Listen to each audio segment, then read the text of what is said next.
Okay, ಸ್ವಲ್ಪ ಸಮಯ ದೇವ್ರ ವಾಕ್ಯ ಕಡೆಗೆ ನಾವು ಹೋಗೋಣ. ಇಲ್ಲಿ ಓದಿರುವ ಭಾಗವನ್ನು ನಾನು ಒಂದ್ಸಾರಿ ನಿಮ್ಗೋಸ್ಕರ ನೆನಪು ಮಾಡ್ತೀನಿ. 21ನೇ ಅಧ್ಯಾಯ 10ನೇ ವಚನದಲ್ಲಿ ಏನಂತ ಹೇಳ್ತದಂದ್ರೆ, ಆಗ ಅಹೀಯನ ಮಗಳಾದ ರಿಚ್ಪಳು ಒಂದು ಗೋಣಿ ತಟ್ಟನ್ನು ತೆಗೆದುಕೊಂಡು ಅದನ್ನು ಬಂಡೆಯ ಮೇಲೆ ಹಾಸಿ ಸುಗ್ಗಿಯ ಆರಂಭದಿಂದ ಶವಗಳ ಮೇಲೆ ಮಳೆ ಬೀಳುವ ತನಕ ಅದರ ಮೇಲೆ ಕೂತುಕೊಂಡು ಹಗಲಿನಲ್ಲಿ ಆಕಾಶದ ಪಕ್ಷಿಗಳು, ಇರುಳಿನಲ್ಲಿ ಕಾಡು ಮೃಗಗಳು ಅವುಗಳನ್ನು ತಿನ್ನದಂತೆ ಕಾಯ್ತಿದ್ದಳು ಅಂತ ಹೇಳ್ತದ ಮಾತು. ಇಲ್ಲಿ ರಿಚ್ಪಳು ಅಂತಂದ್ರೆ ಯಾರಂದ್ರೆ ಸೌಲನ 2ನೇ ಹೆಂಡತಿ ಅಂತ ನೀವು ಅರ್ಥ ಮಾಡ್ಕೊಳ್ರಿ. ಮೈಂಡ್ ಹುಡುಗರು ಸ್ವಲ್ಪ ಸೌಂಡ್ ಮಾಡ್ಲಾರ್ದಂಗೆ ಎಲ್ಲ ಗಮನ ಇಟ್ಟು ಕೇಳ್ಕೊಳ್ರಿ, ಬೇಗ ಮುಗಿಸ್ತೀನಿ. ರಿಚ್ಪಳು ಯಾರಂತಂದ್ರೆ ಸೌಲನ 2ನೇ ಹೆಂಡತಿ ಮಾತು. ಆ ಸೌಲನ್ ಯಾರಂದ್ರೆ ಸೌಲನು ಇಸ್ರಾಯೇಲರಿಗೆ ರಾಜ.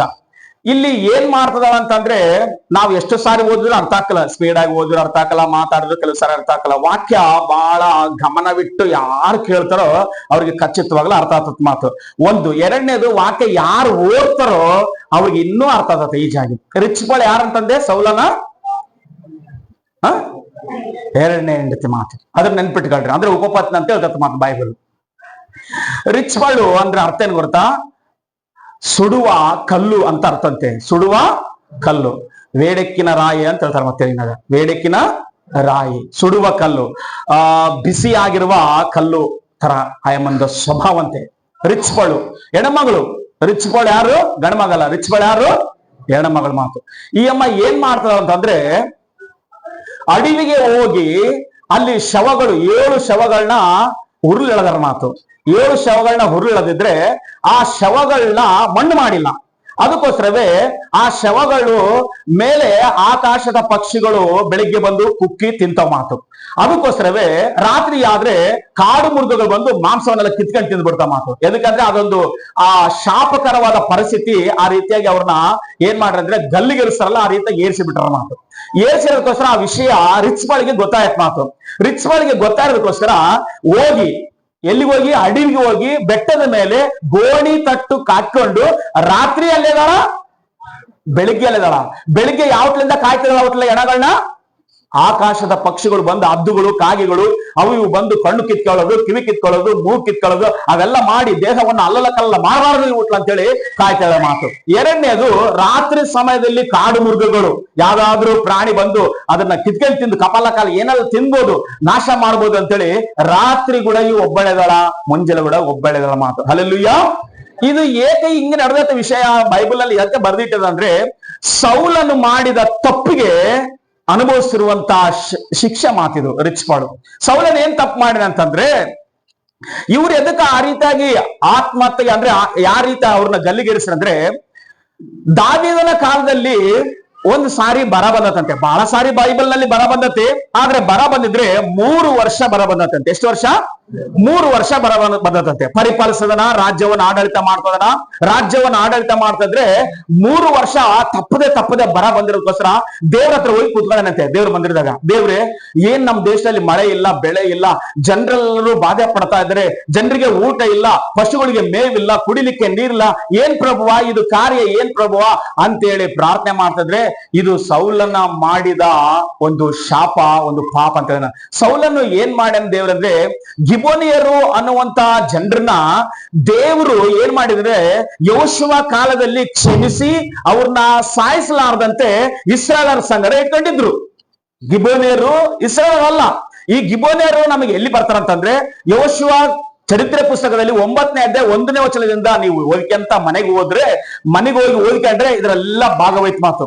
ಗಿಬೋನಿಯರು ಯಾಕೆ ಬಂದು ಅವರು ಈ ಇಸ್ರಾಯೇಲ್ ಹತ್ರ ಇರ್ತಾರಂದ್ರೆ, ಈ ಯೆಹೋಶುವನ ಕಾಲದಲ್ಲಿ ದೇಶಗಳನ್ನು ವಶ ಮಾಡಿಕೊಳ್ತಾ, ದೇಶಗಳನ್ನು ಅವರು ಗೆಲ್ತಾ ಹೋಗ್ತಾ ಇರುವ ಇಸ್ರಾಯೇಲ್ ಜನರನ್ನ ಆ ಸುದ್ದಿ ಕೇಳಿ ಗಿಬೋನಿಯರೇ ಒಂದು ಪ್ಲಾನ್ ಮಾಡ್ತಾರ, ನಾವು ಕೂಡ ಇವ್ರ ಕೈಯಾಗ ಖಚಿತವಾಗ್ಲೂ ಉಳಂಗಿಲ್ಲ, ಅದಕ್ಕೋಸ್ಕರ ನಾವೇನ್ ಮಾಡೋಣ ಅಂದ್ರೆ ನಾವು ದೂರ ಪ್ರಾಂತದವ್ರು ಅಂತ ಹೇಳ್ಕೊಂಡು ಹಳೇ ಏನು ಚಪ್ಪಲ್ಗಳು ಹಾಕ್ಯಮನ, ಒಣಗಿರುವ ರಟ್ಟಿಗಳು ಬುತ್ತಿ ಕಟ್ಕೊಳ್ಳೋಣ, ಹಳೆಯ ದ್ರಾಕ್ಷಿ ಚೀಲಗಳು ಹಾಕ್ಯಮನ. ಒಂದು ವೇಳೆ ಅವ್ರು ಕೇಳಿದ್ರೆ ನೀವ್ ಯಾವ್ರಂದ್ರೆ ನಾವು ದೂರ ಪ್ರಾಂತದವರು, ನಿಮ್ ದೇವ್ರ ಹತ್ರ ನಾವು ಕೂಡ ಒಡಂಬಡಿಕೆ ಮಾಡ್ಕೊಂಬ ಬಂದೀವಿ, ಅದಕ್ಕೋಸ್ಕರ ದಯವಿಟ್ಟು ನಮ್ಮ ಹತ್ರ ಒಡಂಬಡಿಕೆ ಮಾಡ್ಕೊಳ್ರಿ, ನಮ್ಮನ್ನ ನೀವ್ ಏನ್ ಮಾಡ್ಬೇಡ್ರಿ, ಸಾಯಿಸ್ಬೇಡ್ರಿ, ನಾವು ನಿಮ್ಗೆ ವಿಧಿವೆ ಆಗ್ತೀವಿ ಅಂದ್ರೆ ನಾವು ನಿಮ್ಗೆ ಅಧೀನರಾಗ್ತೀವಿ ಅಂತ ಅಂದಾಗ ಯೋಶುವ ಒಂದ್ ಮಾತಾಡ್ತಾನೆ, ಸರಿ ನೀವು ನಮ್ಮ ಹತ್ರ ಇರೋ ಅಂತ ಮಾತು.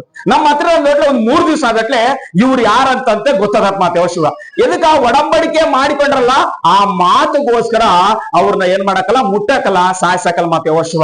ಮಾತು ಕೊಟ್ಟರಂದ್ರೆ ಇಸ್ರಾಯೇಲರು ಪ್ರಾಣ ಹೋದ್ರು, ಮಾತು ತಪ್ಸಕ್ಕಲ್ಲ ಮಾತು. ಅಲ್ಲೆಲ್ಲಿ ಒಂದ್ ಸಾರಿ ಇದೆಲ್ಲ ಚರಿತ್ರೆ ಹೇಳ್ತಾರೆ ನಿಮ್ಗೆ ಅರ್ಥ ಆಗ್ಲಿಕ್ಕೋಸ್ಕರ. ಇವರು ಅವ್ರ ಸಂಗಡೆ ವಾಸ ಮಾಡ್ತಿದಾರ ಮಾತು. ಅವ್ರ ಸಂಗಡೆ ವಾಸ ಮಾಡ್ತಾ ಪರಿಸ್ಥಿತಿಯಲ್ಲಿ ಯೋಶುವನ ಕಾಲ ಮುಗಿದೋಯ್ತು, ಪ್ರವಾದಿಗಳು ಈ ನ್ಯಾಯ ಸ್ಥಾಪಕರ ಕಾಲ ಮುಗಿದೋಯ್ತು, ಅರಸರು ಬಂದ್ರು ಮಾತು. ಅರಸರು ಯಾರು? ಸೌಲನ ಅರಸ ಬಂದ ಫಸ್ಟ್ಗೆ. ಸೌಲನ ಅರಸನ ಬಂದಾಗಿ ಈತನ ಏನ್ ಮಾಡ್ಬೇಕಾಯ್ತು, ಈತಗಳು ಸುಮ್ನೆ ಪರಿಪಾಲಿಸಬೇಕಾಯ್ತು. ಇವ್ರೇನೋ ಯಾವಾಗೋ ನಮ್ ದೇಶಕ್ಕೆ ಬಂದಾರ, ನಮ್ ದೇಶದಲ್ಲಿ ವಾಸ ಮಾಡ್ತಿದಾರ, ಇವ್ರು ಬದುಕು ಕೂಡ ಅನ್ಬೇಕಾಯ್ತು. ಆದ್ರೆ ಯೆಹೂದ್ಯರ ಮೇಲೆ, ಇಸ್ರಾಯೇಲರ ಮೇಲೆ ಪ್ರೀತಿ ಜಾಸ್ತಿ ಆಗಿ ಗಿಬೋನಿಯರ್ನ ಏನ್ ಮಾಡ್ತಾರಂದ್ರೆ ಸಾಯಿಸ್ತಾನ, ದೇಶ ಬಿಟ್ಟು ಓಡಿಸ್ತಾನ ಮಾತು.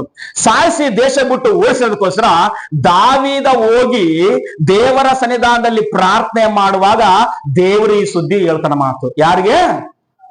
ದಾವೀದನಿಗೆ. ಇವಾಗ ಹೋದ್ರು ವಾಕ್ಯನ ಒಂದ್ಸಾರಿ 21ನೇ ಅಧ್ಯಾಯ 2ನೇ ಸಮುವೇಲ, 21ನೇ ಅಧ್ಯಾಯ 2ನೇ ಸಮುವೇಲ ಹೋದ್ರು ಒಂದ್ಸಾರಿ. 2ನೇ ವಚನ ಹೋದ್ರಿ, 2ನೇ ವಚನ 1ನೇ ವಚನದಿಂದ ಹೋದ್ರ ಸ್ವಲ್ಪ. ದಾವೀದನ ಕಾಲದಲ್ಲಿ 3 ವರ್ಷಗಳವರೆಗೆ ಬಿಡದೆ ಬರವಿತ್ತು. ದಾವೀದನು ಯೆಹೋವನನ್ನು ವಿಚಾರಿಸಲು ಆತನು ಸೌಲನು ಗಿಬೋನಿಯರನ್ನು ಕೊಲ್ಲಿಸಿದ್ದರಿಂದ ಅವನ ಮೇಲೆಯೂ ಅವನ ಮನೆಯವರ ಮೇಲೆಯೂ ರಕ್ತಾಪರಾಧವಿರುತ್ತದೆ ಎಂದು ಉತ್ತರ. ಯಾರಿಗೆ ಉತ್ತರ ಕೊಟ್ಟ ದೇವರು? ದಾವೀದನಿಗೆ ಉತ್ತರ ಕೊಟ್ಟ ಮಾತು. ಎದಕ್ಕೆ ದೇವರೇ ಬರ ಬಂದತ್ತೆ ಅಂತ ದೇವ್ರ ಸನ್ನಿಧಾನಕ್ಕೆ ಹೋಗಿ ಕುತ್ಕೊಂಡ ಮಾತು. ಹಲ್ಲೆಲೂಯಾ. ನಮ್ ಸಮಸ್ಯೆಗಳು ಏನನ್ನ ಬರ್ಲಿ, ಪ್ರಾಬ್ಲಮ್ ಏನನ್ನ ಆಗ್ಲಿ, ನಾವ್ ಎಲ್ಲಿಗೆ ಹೋಗ್ಬೇಕು? ದೇವ್ರ ಹತ್ರ ಹೋಗ್ಬೇಕು. ನೋಡ್ರಿ, ದಾವೀದನ ಕಾಲದಲ್ಲಿ 3 ವರ್ಷಗಳವರೆಗೆ ಬೆಳೆದೇ ಬರ ಬಿದ್ದಿದ್ರಿಂದ ಯೆಹೋವನನ್ನು ವಿಚಾರಿಸಿದಂತೆ. ಯಾರನ್ನು ವಿಚಾರಿಸನ? ದೇವರನ್ನ ವಿಚಾರಿಸಿನಂತೆ. ದೇವರನ್ನ ವಿಚಾರಿಸಿ ಮುಂದಕ್ಕೆ 2ನೇ ವಚನ 3ನೇ ವಚನ ಮುಂದಕ್ಕೆ ಹೋಗುದು. ಗಿಬೋನಿಯರು ಇಸ್ರಾಯೇಲ್ ಕುಲಗಳಿಗೆ ಸೇರಿದವರಲ್ಲವರು, ಅಮೋರಿಯರವರು ಇಸ್ರಾಯೇಲರು. ಅವ್ರನ್ನ ನಾವು ಕೊಲ್ಲಂಗಿಲ್ಲ, ಅವ್ರನ್ನ ನಾವು ಓಡ್ಸಂಗಲ್ಲ, ಊರ್ ಬಿಟ್ಟು ಓಡ್ಸಂಗಲ್ಲ, ಅವ್ರು ನಮ್ಮ ಹತ್ರ ಇರ್ತಾರಂತ ಯೋಶುವ ಏನ್ ಮಾಡ್ಯಾನ? ಒಡಂಬಡಿಕೆ ಮಾಡ್ಕ್ಯಾನ. ಓಕೆ, ಹೋದ. ಆದ್ರೂ ಸೌಲನ್ ಏನ್ ಮಾಡ್ಯಾನ? ಇಸ್ರಾಯೇಲರು ಮತ್ತು ಯೆಹೂದ ಕುಲಗಳ ಮೇಲೆ ಏನ್ ಹೆಚ್ಚಾಗೈತಿ? ತನಗಿದ್ದ ಅಭಿಮಾನ ಜಾಸ್ತಿ ಆಗಿ ಇವರನ್ನು ನಿರ್ನಾಮಗೊಳಿಸಬೇಕಂದಿದ್ರಂತೆ. ಆಗ ಅರಸನಾದ ದಾವೀದನು ಗಿಬೋನ್ಯರನ್ನ ಕರೆದ. ಏನಪ್ಪಾ, ನಮ್ ದೇಶದಲ್ಲಿ ಬರ ಐತಿ, ನಮ್ ದೇಶದಲ್ಲಿ ಕೊರತೆ ಐತಿ, ಇವಾಗ ನಿಮಗೆ ಪ್ರಾಯಶ್ಚಿತ್ತ ಕೊಡ್ಬೇಕು. ಎದಕ್ಕಂದ್ರೆ ಗಿಬೋನ್ಯರನ್ನ ನಾವು ಸಾಯಿಸಬಾರ್ದಾಯ್ತು, ಮೊದಲಿರುವ ಅರಸ ಸಾಯಿಸಿಬಿಟ್ಟನ. ಅದಕ್ಕೋಸ್ಕರವೇ ನಿಮಗೆ ಏನು ಪ್ರಾಯಶ್ಚಿತ್ತ ಕೊಟ್ರೆ ಯೆಹೋವನ ಸ್ವಾಸ್ಥ್ಯವನ್ನು, ಇಸ್ರಾಯೇಲರನ್ನ ಆಶೀರ್ವಾದ ಮಾಡ್ರಿ. ಹಲ್ಲೆಲೂಯಾ. ಎದಕ್ಕಂದ್ರೆ ಒಂದು ಶಾಪ ಹೋಗ್ಬೇಕಂದ್ರೆ ಅವ್ರಿಗೆ ಕಾಣಿಕೆ ಕೊಡ್ಬೇಕು ಮಾತು. ಏನ್ ಕಾಣಿಕೆ ಕೇಳ್ರಿ ಅಂತ ಹೇಳಿದ ಮಾತು ದಾವೀದ. ಅವಾಗ ಅವ್ರ ಏನ್ ಕೇಳ್ತಿದ್ರಪ್ಪ? ಇವಾಗ ನಾನು ನಿಮಗೋಸ್ಕರ ಏನ್ ಮಾಡ್ಬೇಕು? ನಿಮಗೆ ಪ್ರಾಯಶ್ಚಿತ್ತವಾಗಿ ಏನ್ ಕೊಟ್ಟರೆ ನಮ್ಮ ಆಸ್ತಿಯನ್ನು, ಸ್ವಾಸ್ಥ್ಯವನ್ನು ಆಶೀರ್ವಾದ ಮಾಡ್ತಾರೆ ನೀವು. ಕೇಳಿದಕ್ಕೆ ಅದಕ್ಕೆ ಅವ್ರು ಏನಂತ ಹೇಳ್ತಿದಾರಪ್ಪ? ಸೌಲನ ಸಂತಾನದವರಿಗೂ ನಮಗೂ ಇರುವ ವ್ಯಾಜ್ಯವು ಬೆಳ್ಳಿ ಬಂಗಾರದಿಂದ ತೀರಲಾರದದು. ಹಲ್ಲೆಲೂಯಾ. ಮತ್ತೆ ಏನ್ ಕೊಟ್ರ ಆಶೀರ್ವಾದ ಮಾಡ್ತಾರಪ್ಪ? ಸ್ವಾಸ್ಥ್ಯ. 3 ವರ್ಷ ಬರ ಐತಿ, ಇನ್ನೊಂದ್ ಸ್ವಲ್ಪ ಹೋಗ್ಬಿಟ್ರೆ ಎಲ್ಲರೂ ಪಶುಗಳಿಲ್ಲ, ಪ್ರಾಣಿಗಳಿಲ್ಲ, ಮನುಷ್ಯರು ಕೂಡ ಇರಕಲ್ಲ ಅಸಲಿ. ಅದಕ್ಕೋಸ್ಕರ ಏನ್ ಕೊಟ್ರ ಆಶೀರ್ವಾದ ಮಾಡ್ತಾರೆ ಯೆಹೋವನ ಸ್ವಾಸ್ಥ್ಯವಂತಂದ್ರೆ? ನಮಗೂ ಸೌಲನಿಗಿರುವ ಇದು ವಾದ. ಅದಕ್ಕೋಸ್ಕರವೇ ಸೌಲನ ಮಕ್ಕಳನ್ನ ಕಳಿಸು, ಅವ್ರನ್ನ ನಾವು ಬೆಟ್ಟದ ಮೇಲೆ ತಗೊಂಡೋಗಿ ಏನ್ ಮಾಡ್ತೀವಿ? ಉರ್ಲಾಗ್ತು ಅಂತ ಹೇಳ್ತಾರೆ ಮಾತು. ಹಲ್ಲೆಲೂಯಾ. ಓದಪ್ಪ, ಮುಂದಕ್ಕೆ ಹೋದು. ನಮಗೇನಿಲ್ಲ, ಕೊಲ್ಲುವ ಅಧಿಕಾರ ಇಲ್ಲ.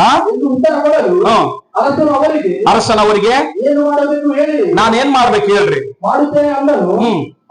ಅವರು ನಮ್ಮನ್ನು ಇಸ್ರಾಯೇಲ್ ಪ್ರಾಂತದಿಂದ ಹೊರಡಿಸುವುದಕ್ಕೂ ನಿರ್ನಾಮಗೊಳಿಸುವುದಕ್ಕೂ ಪ್ರಯತ್ನಿಸಿದ ಆ ಮನುಷ್ಯನ ಮಕ್ಕಳಲ್ಲಿ ಎಷ್ಟು ಮಂದಿ? 7 ಜನರನ್ನ ಕೊಡ್ಬೇಕು ನಮ್ಗೆ. ಅದೇ ಪ್ರಾಯಶ್ಚಿತ್ತ. ಹಲ್ಲೆಲೂಯಾ. ಸಾರಿ ಏನಪ್ಪ ದೇವ್ರಿಗೇನ ಕೋಪ ಬಂದತ್ತಂದ್ರೆ, ದೇವ್ರಿಗೇನ ಸಿಟ್ಟು ಬಂದತ್ತಂದ್ರೆ, ದೇವ್ರೆ ನಾವು ತಪ್ಪು ಮಾಡ್ಬಿಟ್ಟಿವಪ್ಪ, ನಿನಗೆ ಕುರಿಗಳನ್ನ ಬಲಿ ಕೊಡ್ತೀವಿ, ಟಗರ್ಗಳನ್ನ ಬಲಿ ಕೊಡ್ತು ಅಂತೇಳಿ ಏನೋ ಮಾಡ್ಬೋದು. ಆದ್ರೆ ಇವರು ಮನುಷ್ಯರ ಹತ್ರ ಒಡಂಬಡಿಕೆ ಮಾಡ್ಕೊಂಡು, ಮನುಷ್ಯರ ಹತ್ರ ಸಹವಾಸ ಮಾಡ್ಕೊಂಡು ಸಮಾಧಾನವಾಗಿ ಇರ್ಬೇಕಾಗಿರುವಂತ ಜನರು ಏನ್ ಮಾಡ್ಯಾರ, ಪ್ರೀತಿ ಜಾಸ್ತಿ ಆಗಿ ಅಭಿಮಾನ ಜಾಸ್ತಿ ಆಗಿ ಇಸ್ರಾಯೇಲರ ಮೇಲೆ, ಯೆಹೂದ್ಯರ ಮೇಲೆ ಸೌಲನ್ ಏನ್ ಮಾಡ್ಯಾನ, ರಾಜ ಆಗ್ಬಿಟ್ಟನಲ್ಲ. ಅದಕ್ಕೋಸ್ಕರ ಏನ್ ಮಾಡ್ಯಾನ, ಗಿಬ್ಯೋನ್ಯರು ನಮ್ಮ ಹತ್ರ ಅದಾರ ಅಂತ ಅವ್ರನ್ನೆಲ್ಲರನ್ನ ಸಾಯಿಸಿ ದೇಶ ಬಿಟ್ಟು ಓಡಿಸ್ಯಾನಂತೆ. ಹಲ್ಲೆಲೂಯಾ. ಅದಕ್ಕೋಸ್ಕರವೇ ರಾಜ ಆದ ಎಲ್ಲ ಹೋಯ್ತು, ಸೌಲಂದ ಕಾಲ ಮುಗಿದೋಯ್ತು. ಇವ ದಾವೀದ ಪರಿಪಾಲಿಸೋಣ. ದಾವೀದ ಪರಿಪಾಲಿಸುವಾಗ ಏನ್ ತಂದಿಟ್ಟನ ದೇವ್ರು, ಬರ ತಂದಿಟ್ಟನ. ಮಾತು ಎದಕ್ಕ ಬರ, ನೀವು ಮಾತು ಕೊಟ್ಟು ಏನ್ ಮಾಡಿರಿ, ತಪ್ಪಿಸಿರಿ ಅಂತೇಳಿ. ಹಲ್ಲೆಲೂಯಾ. ಸಾರಿ, ಮಾತು ಕೊಟ್ಟು ಏನ್ ಮಾಡ್ಬಿಟ್ರಿ, ತಪ್ಪಿಸ್ರಿ. ಇವಾಗ ಮುಂದಕ್ಕೆ ಹೋದಪ್ಪ. ಆ ಮನುಷ್ಯನ ಮಕ್ಕಳಲ್ಲಿ 7 ಮಂದಿಯನ್ನು ನಮಗೆ ಒಪ್ಪಿಸು. ಯೆಹೋವನಿಂದ ಆರಿಸಲ್ಪಟ್ಟ ಸೌಲನು ವಾಸವಾಗಿದ್ದ ಗಿಬ್ಯೋನ್ಯರಲ್ಲಿ ನಾವು ಅವರನ್ನ ಕೊಂದು ಯೆಹೋವನ ಸನ್ನಿಧಿಯಲ್ಲಿ ನೇತು ಹಾಕ್ತೇವೆ. ಅರಸನು ಆಗಲಿ ಒಪ್ಪಿಸ್ತಾನೆ ಅಂದನು. ದಾವೀದನು ತಾನು ಸೌಲನ ಮಗನಾದ ಯೋನಾತನಿಗೆ ಯೆಹೋವನ ಹೆಸರಿನಲ್ಲಿ ಏನ್ ಮಾಡ್ಯಾನಾತ, ಮಾಡಿದ ಪ್ರಮಾಣದಿಂದ ಸೌಲನ ಮೊಮ್ಮಗನು ಯೋನಾತನ ಮಗನಾದ ಮೆಫಿಬೋಶೆತನನ್ನು ಉಳಿಸಿ, ಆದ್ರೆ ಸೌಲನಿಗೆ ಅಹಿಯನ ಮಗಳಾದ ರಿಚ್ಬಳಲ್ಲಿ ಹುಟ್ಟಿದ ಅರ್ಮೋನಿ, ಮೆಫಿಬೋಶೆತ್ ಎಂಬ 2 ಮಕ್ಕಳನ್ನ ಮೆಹೋಲೇದು ಬೈಲೇಲ್ ಮಗನಾದ ಆಂದ್ರಿಯೇಲನಿಗೆ, ಸೌಲನ ಮಗಳಾದ ಮೆರಿಬ್ಬಳಲ್ಲಿ ಹುಟ್ಟಿದ 5 ಮಂದಿ ಮಕ್ಕಳನ್ನು ತೆಗೆದುಕೊಂಡು ಅವರಿಗೆ ಗಿಬ್ಯೋನ್ಯರಿಗೆ ಒಪ್ಪಿಸಿದನು. ಅವರು ಇವರನ್ನು ಏನ್ ಮಾಡಿದ್ರು, ಕೊಂದು ಗುಡ್ಡದ ಮೇಲೆ ಯೆಹೋವನ ಸನ್ನಿಧಿಯಲ್ಲಿ ನೇತು ಹಾಕಿದ್ರು. ಜೋರ ಅಲ್ಲಲ್ಲಿ ಹೇಳ್ರಿ ಒಂದ್ಸಾರಿ. ಇವಾಗ ವಾಕ್ಯ ಓದುವಾಗಲೇ ಸ್ವಲ್ಪ ಸ್ವಲ್ಪ ಹೇಳುವಾಗಲೇ ನಿಮ್ಗೆ ಅರ್ಥ ಆಗ್ತದಂತ ನಾನು ನಿಲ್ಸಿನ ಮಾತು. ಎಷ್ಟು ಜನರನ್ನ ಒಂದು ಪ್ರಾಯಚಿತ್ತಕ್ಕಾಗಿ ದಾವೀದ ಒಪ್ಪಿಸಿಕೊಟ್ಟನ ಸೌಲನ ಮಕ್ಕಳನ್ನ ಅಂತಂದ್ರೆ, ಸೌಲನ ಮಕ್ಕಳು ಇಲ್ಲ, ಎಲ್ಲರ ಸೌಲನ ಮಕ್ಕಳು ಯುದ್ಧದಲ್ಲಿ ತೀರ್ಕೊಂಡೋಗ್ಯಾರ. ಇವಾಗ ಯಾರದಾರೆ, ರಿಚ್ಬಳ ಮಕ್ಕಳು 2 ಅದಾರ. ಈ ಮೆರೆಬ್ಬಳ ಯಾರಂತಂದ್ರೆ, ಸೌಲನಿಗೆ 2 ಹೆಣ್ಮಕ್ಳು ಇದ್ರ. ಮಾತು ಮೀಕಾಲಳು ದಾವಿದನ ಮಾಡ್ಕೊಂಡ್ಲು, ಮೆರಿಬ್ಬಳು ದಾವಿದನನ್ನು ಪ್ರೀತಿ ಸ್ಥಳಕ್ಕೆ ಗೊತ್ತಿದ್ರು ಒಳಗೆ ದಾವಿದ ಬೇರೆಯವರಿಗೆ ಮದುವೆ ಅದು ಸೌಲ ಬೇರೆಯವರಿಗೆ ಮದುವೆ ಮಾಡ್ಕೊಟ್ರ. ಮಾತು ಈ ಮೆರೆಬ್ಬಳ ಮಕ್ಕಳಲ್ಲಿ 5 ಜನ, ರಿಚ್ಬಳ ಮಕ್ಕಳು 2. 5 ಜನ ಮಕ್ಕಳಿರೇಮೇನೋ ಮನೆಗೆದಳ. ಮಾತು ಈ 2 ಮಕ್ಕಳನ್ನ ಕಳ್ಕೊಂಡ್ರೆ ಮೇಲೆದಳ ಗೋಣಿತ ಟಾಸ್ಕೊಂಡು ಗುಡ್ಡದ ಮೇಲೆ ಮುಂಜಾನೆತ್ರೆ ಕಾಗಿಗಳು ಕುತ್ಕೋಬಾರ್ದು ಆ ಬಾಡಿ ಮೇಲೆ, ರಾತ್ರಿ ಹತ್ರ ಸಿಂಹಗಳು ಕಾಡು ಮುರ್ಗಗಳು ಬಂದು ಆ ದೇಹವನ್ನು ಮುಟ್ಟಬಾರ್ದು ಅಂತೇಳಿ ಏನ್ ಮಾಡ್ತದಳ, ಕಾಯ್ತದಳ. ಮಾತು ಸೌಲನಿಗೆ ಏನಾಗುತ್ತಾಳ ಅಂತೇಳಿ ನಾ ಎಮ್ಮನ ಹೆಸರು ಉಪಪತ್ನಿ, 2ನೇ ಹೆಂಡತಿ. ಅಂದ್ರೆ ರಾಜನಿಗೆ ಹೆಂಡತಿ ಅಂದ್ರೆ ಎಲ್ಲಿರ್ಬೇಕು ಇವಾಗ, ರಾಜರ ಕೋಟೆಯಲ್ಲಿ, ರಾಜರ ಮನೆಯಲ್ಲಿ ಸೌಭಾಗ್ಯದಲ್ಲಿ ಇರ್ಬೇಕಾಯ್ತು.